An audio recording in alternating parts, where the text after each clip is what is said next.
পাহাড়ের সাধারণ এক পুলিশ কর্মী থেকে রাতারাতি হয়ে ওঠেন গোটা দেশের চোখের মণি। প্রশান্ত তামাংয়ের এই সফর ছিল ঠিক সিনেমার গল্পের মতো।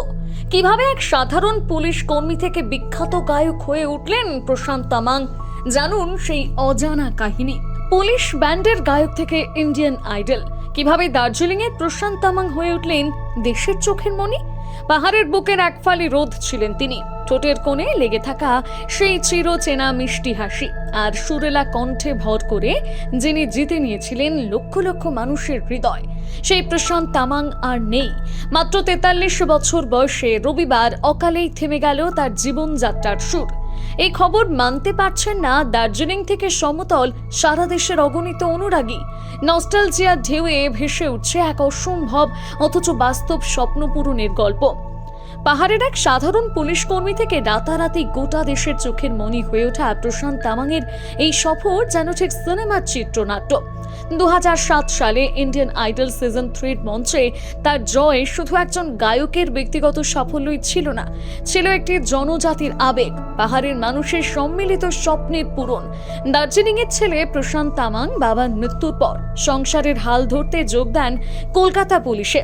সেখানেই পুলিশ ব্যান্ডের গায়ক হিসেবে শুরু হয় তার সঙ্গীত যাত্রা। গানের কোনো প্রথাগত তালিম না থাকলেও তার কণ্ঠে ছিল এক আলাদা পাহাড়ি মায়া, যা খুব সহজেই মানুষের মন ছুঁয়ে যেত। বিভিন্ন সরকারি অনুষ্ঠানে গান গাইতে গাইতে সহকর্মীদের নজরে আসে তার অসাধারণ গায়কী। ইন্ডিয়ান আইডলের অডিশন শুরু হলে সহকর্মীরাই তাকে জোর করে নাম লেখাতে বলেন। শোনা যায় অডিশন দিতে মুম্বাই যাওয়ার মতন টাকাও তার কাছে ছিল না। তখনই কলকাতা পুলিশের সহকর্মীরা চাঁদা তুলে তার যাত্রার ব্যবস্থা করেন।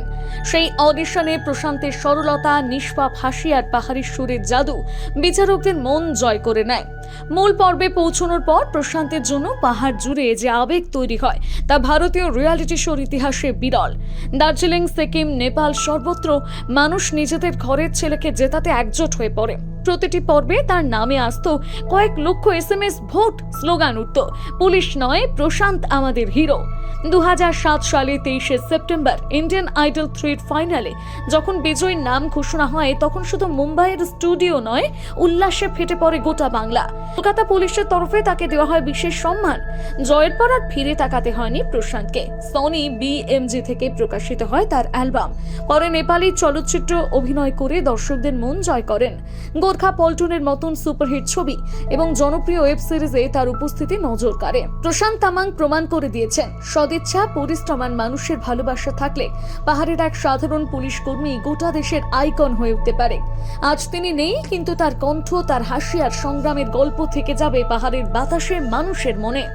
আরো ভালো ভালো খবর দেখতে সাবস্ক্রাইব করুন বাংলা হান্টের ইউটিউব চ্যানেল।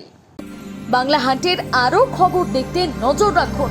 বাংলা খবর মানেই বাংলা হান্ট।